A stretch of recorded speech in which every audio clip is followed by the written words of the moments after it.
Alright, so I'm still in the kitchen because washer and dryer.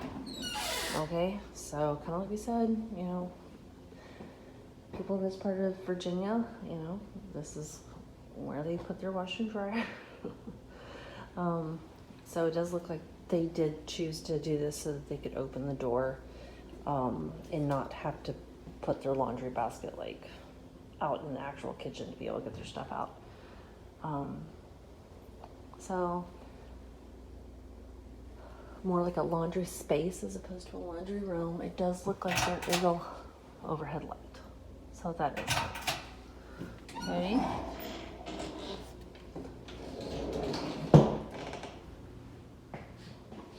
So now we come over here, we have a powder bath. Okay. Looks like this has been replaced. Okay. All right, it's maybe like a bright key lime green in here. Okay, it does look like it's had some updates. Tile floor. Okay, prefab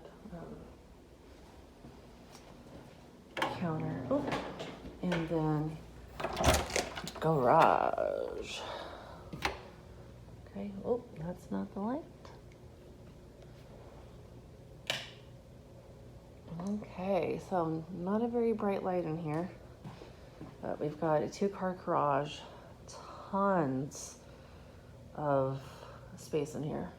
Looks like they do have a very large water heater, okay, which is nice, especially for a house this big, but it's just you know, I know people kind of dictate that more. The panel is in here. It looks like they have Verizon Internet, water softener, which is important out here. I'll kind of stand back. So it is the 2 doors, but it's 2 separate doors. Okay, here. Let's see the stuff from when they first listed. And let's see.